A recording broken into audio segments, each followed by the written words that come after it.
We're cycling 50 states in 1 year for America's military and veterans and their families. The idea of reaching out to veterans in our military, reaching out to communities that may or may not understand our veterans in our military and the needs and issues that they have, that idea was important enough for us to do something about. Our life story has complementary been working to try to help others. And we decided that it was important to do it on a national basis, but a local basis in the national. So it's not an overarching basis, it's a community by community basis. When I got back from Iraq, we did a story on how Iraq was a great illustration in ways that we might help others. This is really a sabbatical.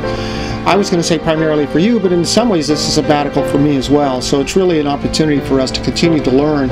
Well, it's exactly what it is. It's about learning. But we both love to learn. We both love to learn, and we love to help. One of the things I want to see happen out of this is the ability for America to hear veterans and our military's stories. Part of what I see is my responsibility as I go on this cycling is not just to cycle, but to stop and listen to stories of veterans in our military. The people in the United States are so talented and so creative. We're finding out that when we share a story like that, it's very easy for them to take that and run with it and start looking around. Well, what's one thing? Because what you find is when you help another person, you're helping yourself. If you can take an extra 5 seconds and just ask them, what does your service mean?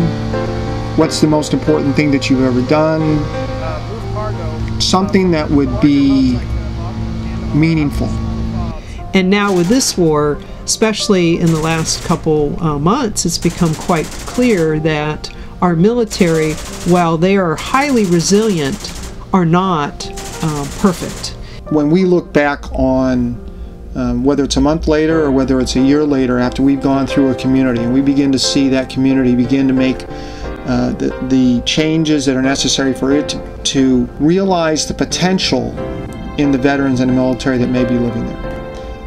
We would like to see communities begin to think of their veterans and their military as citizens of that community, and the veterans and the military that are in that community begin to think of themselves as citizens of that community as well. It's pretty emotional to me because it's funny how that question brings that out in me. But I see a lot of pain out there, and I'm a sponge.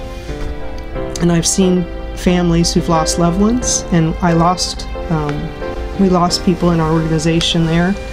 We lost a Marine who was trying to get furniture to one of our medical clinics.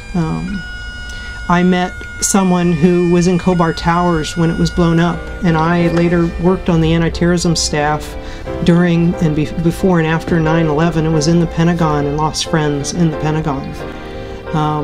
The biggest thing I think gets back to our main line, that is, if you need help, get it. There are so many ways out there. It's nothing to be ashamed of. It's a year. The year is designed to be symbolic of a deployment. When folks deploy for a year with a unit over to Iraq or Afghanistan, they don't do it with the idea that they're only going to be there for 6 months. They do it, they're going to be there with the unit the entire time. And that's the example that they're setting is motivation and inspiration for me to set the example with this as well. You know, there may be days when it's cold, there may be days when I'm tired, and it won't take much for me to think about that young kid over in Afghanistan and 12,000 foot elevation who's cold and tired, and okay, all I have to do is get on a bike and go ride a little while. If you just reached out to your neighbor, you might be helping a veteran, or you might be helping a military family. And it's good anyway to do it, but you know, here you can really make a difference in the lives of people who have put their own life on the line in order to serve our nation. We expect there'll be folks that will come and ride with us, ride with me in certain areas, because they've said they will. There will be the opportunity for folks to know what the route is. That's always an issue, is how do you know what the route is? We'll put the routes that I plan to take on the net so that folks will be able to look at that if they want to join at a particular place. They'll be able to see that. Sometimes people who are passionate about things get misunderstood. The whole effort's not about us. I mean, that's what we've talked about. It's not about us. It's about helping others.